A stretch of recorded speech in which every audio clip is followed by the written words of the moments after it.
think some of it is you're trying to find the perfect customer, you're trying to find the perfect use case, or oftentimes I also hear people are afraid to reach out and ask. We're so cautious on taking up other people's time.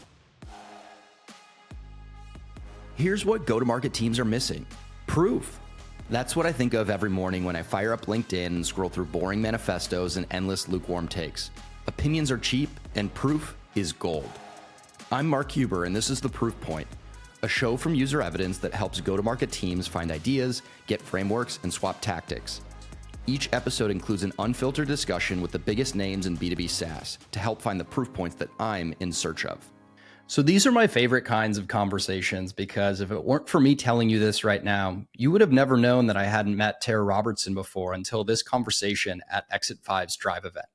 Tara Robertson is the CMO of Bitly, and she actually got her start in customer marketing back at Sprout Social. We had a blast talking about her customer marketing playbook, all of the plays that she's using right now, and the metrics that she also looks at to figure out, are these customer marketing programs actually working? And you'll also get an inside look at how Bitly is repositioning themselves from what we all know Bitly as to where they're headed. Enjoy.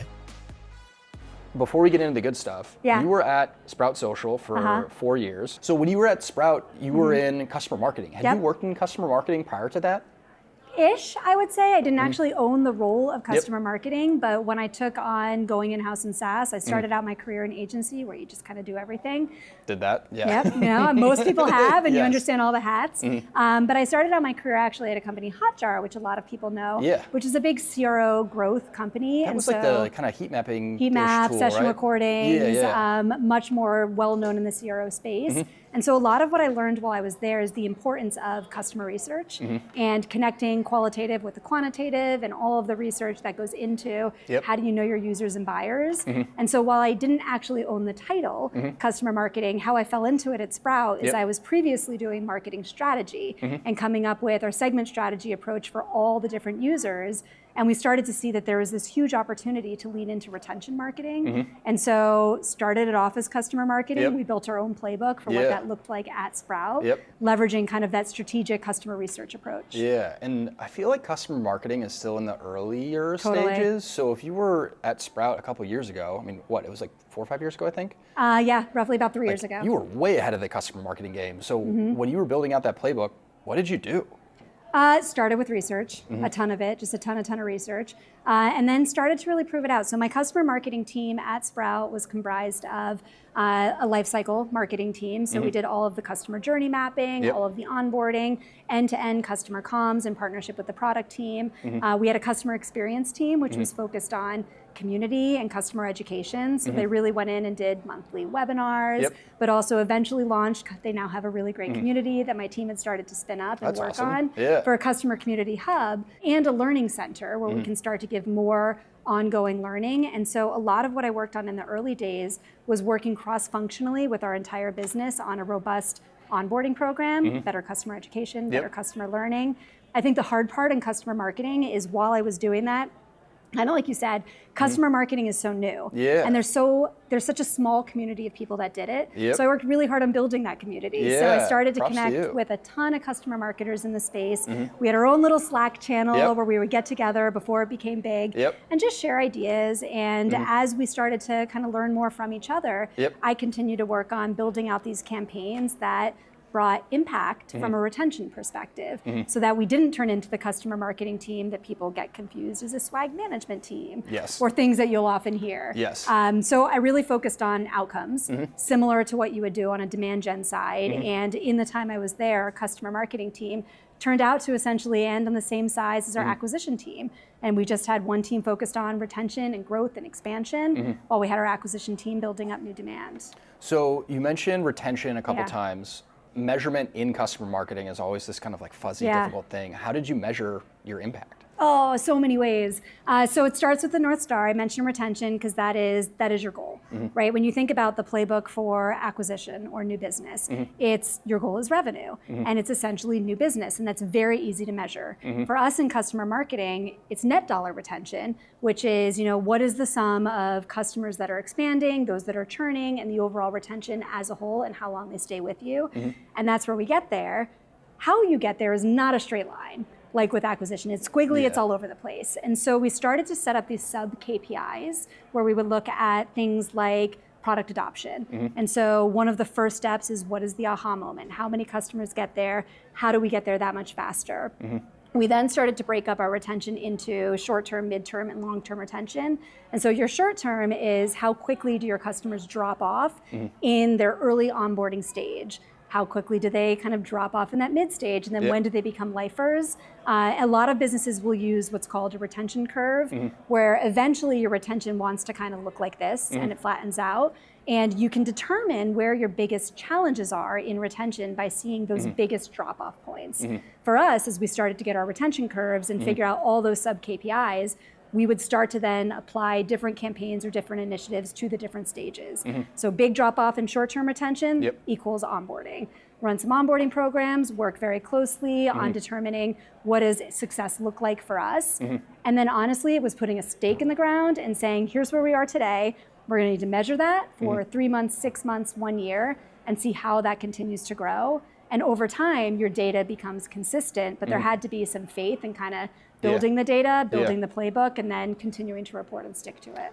That was probably the best answer that I've heard about how to measure customer marketing, and I've recorded a couple podcast episodes on that. So I've heard some good answers, but that was a great answer. So from Sprout, before you got to Bitly, was there another stop in between? Yeah, I went to Teamwork, which is a project management platform. I was there for a little bit more than a year and a half, almost 2 years, before I got recruited to join Bitly.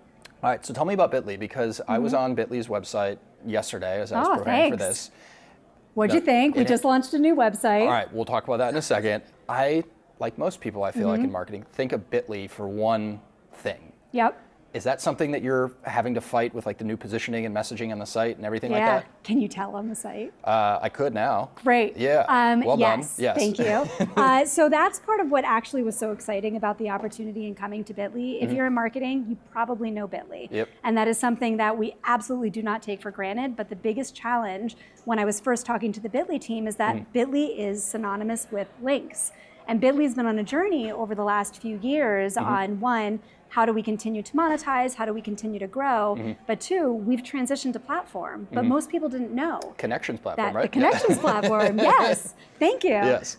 So we transitioned to platform to where, we do have links, and we are still the world's leading link management company, but we also have QR codes, which has been booming over the last few years, and did a huge launch with a competitive QR code about a year ago that's been just growing like hotcakes, which is awesome. We just launched a new landing page tool, which was previously our link in bio. 2D something. 2D barcodes. See, I was looking. Yeah. You were. This is really great research. I'm going to give the marketing team so much props. They're doing great. 2D barcodes, that's a fascinating story in and of itself. What is that? Yeah, so there is a company called GS1 Connect, which is essentially a nonprofit business that manages barcodes. And so think about it, you go to a retail or you go to a consumer packaged good product, and there's always a barcode on it, and then the place that you're at, they scan the barcode, right? And it goes off to supply chains, and that's that. GS1 is the company that essentially has made a big statement in that the entire CPG and retail industry is actually moving from traditional barcodes to a 2D barcode. In the most simplistic terms, what is a 2D barcode? It's actually a QR code. The biggest difference with a QR code that is a 2D barcode is that it will have a code behind it called a GTN that essentially when you scan the barcode, it does what a barcode traditionally does and sends off the code to the supply chain and anywhere else to track the product itself. But the end user, the company that manages that barcode or that now QR code, can manage the destination. And so you can send your QR code now to a landing page to talk about where the product was made, to talk about if it's a food product, what are the ingredients that on it, where is it coming from, and you can manage the customer experience in a completely different way. And so right now, companies are kind of in this ad blindness where you get a product and it's got a barcode, maybe it has a QR code, maybe it has a smart label, and all different things that you can do. And so it's consolidating all of those into one, and super proud. Our product team is amazing that we were the first QR code company to launch a 2D barcode product offering so we can work with this transition that industry is going through. So does that change up who you all can sell into then? Like, does that open up new possibilities? This is coming from somebody who doesn't know anything about barcodes. Well, I love that you said possibilities because last year we ran a brand campaign called The Possibilities. I wasn't looking at the website then. again, that was pure coincidence, but. It was fantastic. So it does change the possibilities or the possibilities in a yes and no way. So part of what makes Bitly so awesome as a marketer, but also as a product, is we honestly serve everyone, from SMBs to mid-market to enterprise to even consumers, and then the same thing across industries. Every industry is adopting QR codes or links in their own unique way. And so the use cases are hundreds of thousands of different ways. When you go into a retail store like we talked about, you might use a QR code or a link to bring you down a specific destination, however you're trying to get there. But when you go to the doctor's office, you might also get a link before you go there to check in, to fill out your paperwork. It's making the customer experience completely different. And so our product and our platform and this evolution we've been going down is really to be the enabler of bridging between that physical and that digital world, but to make it easier for customers and consumers to connect in ways that they never could before. So before we get back to the good stuff, Yeah. I'm just happy that QR codes actually caught on in a good way. Totally. Because for the longest time, my memory Yeah. of QR codes was when you were driving down like a highway and there'd be a QR code on a billboard and be like, oh yeah, I'm gonna crash my car and go scan this thing. Like, in what world is that gonna work? We literally did a do's and don'ts of QR codes, and that is a use case that we had as a big don't. We're not putting QR code on a billboard. Whose idea was this? It's a bad idea. Yeah. Not safe. So when we were prepping for this, you were talking Yeah. about, you sell into SMB, mid-market, enterprise. What types of proof points do you need to support all those different motions? Honestly, it's use cases and really starting to help our end consumers understand what is the outcome that they're looking to drive, what is the value that they're looking for as they think about what they can actually garner from a connections platform. And that is very different depending on the user and depending on the use case. So we spend a lot of time actually talking to our customers and leveraging our customers in our own marketing. And so when I talked about the possibilities campaign, we actually used our customers as live case studies. When we talked about billboards or when we used our digital marketing, we would talk about customers like Rad Power Bikes, which I don't know if you're familiar with Rad Power Bikes. Like e-bikes or something? E-bikes, Okay. they're one of the most... Those things go really fast. They go, and they're amazing. Yes. We have Rad Power Bikes, a bunch of us in the team. And I love the product, but what Rad Power Bikes is doing, it's pretty incredible, where they're actually using QR codes and links in the entire customer experience. So you go online, maybe you use a short link to get to their website, you decide you want to buy a Rad Power Bike, they ship it to your house, and in their paperwork, there's QR codes you scan that send you to YouTube videos on how to build your bike. Or there's areas that you can That's go in amazing. and share your customer experience, and it's all done through this very effortless, non-touch way. And so when it comes to how do we differentiate or how do we help support SMBs to enterprise, we do it through showing the value that you can get from the product through the many and multitudes of different use cases and customer stories that we have. So what do customer stories look like at Bitly? In what way? Where's the focus of the customer story? I mean, you mentioned use case. Like, the customers, are they really at the center of the story? Is it videos? Like, what are you using? Oh, all of the above. So we'll work with some of our customers in building out different videos and bring them down the journey. We have stories that we have in our content that we'll then promote. We also have influencers or advocates that will share their own stories, whether it's on social or continuing to kind of spread the word on how they're getting value out of using the platform. I love that. So how do you quantify, I guess, the impact, or what kind of metrics do you have to show value of Bitly? Both internally or externally as a marketer? Let's start with internally, and then let's go externally. Yeah. So internally, I am a huge believer in, and I think we talked a lot about this at the event that we're at this week, huge believer that everybody needs to understand their role and what value they bring and what outcome are they responsible for as it ladders up into those top level goals that we've talked about. And so there's sub-KPIs across the board that we'll work on. So if we're talking about use cases or if we're talking about impressions, it's about the impressions, but it's about, are we garnering more traffic to the website? Is it quality traffic? Are we seeing in our sign up funnel, it's not about how many people are signing up, but are they the people that we're trying to attract as it comes to specific industries or specific ideal customer profiles that we know we want to grow in our overarching funnel? And so everything kind of starts with the individual's sub-KPI that will work together on figuring out. And so there might be your very clear goal, and some teams have very clear goals. And then we might use what's called a learning goal. And so with some initiatives that we haven't run before, if it's brand new, like influencers is a new area that we're tapping into right now, we'll put in that this is what we believe that this is going to achieve. And then if we hit the number, great. If we were way over the number, it's like, cool, we did a bad job figuring that out, but now we know. Yep. If we were way under, same answer. So it's really about learning and then establishing how do we show the value of the work we're bringing. I think the other piece of that is communication. Oftentimes, marketers, I think, don't realize or find the importance of how much you need to communicate internally to bring people in to the work that you're doing. You're talking like one of the biggest believers in internal marketing, and I actually got that from Dave. No, totally. And that's, I mean, it's through and through the most important thing you can do. If you don't share the value that your team is bringing and the amazing work that they're doing and the things where we're falling down and failing forward, then people don't really know what you're doing and they don't understand, like, why are we doing this wacky little influencer program that we're working on right now? And so we work really hard on figuring out the cadence for how do we manage up so it's not too much information at once, but also give the right level of insight into the work that the team is doing. Well, and I mean, user evidence is much smaller, but what I've done here and then what I had done previously at my last company, you then grow the size of your marketing team because the rest of the company is your marketing team. Exactly. And if they can get excited about, like, not just what marketing is doing, but how their different function of the work that they're doing supports the overall company goals, then everybody is like an extension of your team and just gets excited to be a part of it. It's a win-win. So let's talk about the research that we did. We just launched this yesterday. To see this. Yes, it's awesome. So we surveyed 619 total B2B buyers, sellers, and marketers, and we asked them very similar questions, sometimes the same questions, across each group to basically just see what do buyers want and what are they getting, what are marketing teams creating for their sales team, and what does sales think that buyers need, and then what are they getting from their sales team. So feel free to thumb through. I've got a couple crazy stats that blew my mind. I think the two that stood out to me Kyle's the most. The best. Oh, stands yes, he is one of my favorites. Shout out to Kyle if he's listening. He gets enough shout outs. I love you, Kyle. The report shows 9 out of 10 sellers wish they had better customer evidence.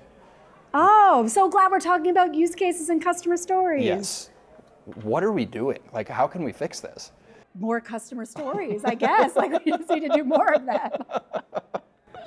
But I wonder why. We asked a couple people that we'd interviewed today, like, why are sellers, like, not happy with what they're getting? Yeah. And a lot of times it's just too broad or not, industry specific or relevant to the prospect that they're talking to at the end of the day, so they don't even bother sharing it. And so marketing thinks they're doing a great job, and little do they know that whatever they're creating is not actually getting used. Oh, that is a bummer. And then the other huge one that blew my mind, and I used this in the announcement post on my LinkedIn profile yesterday, 74% of buyers just don't trust the customer evidence that they're seeing from vendors. Well, that is a lose-lose.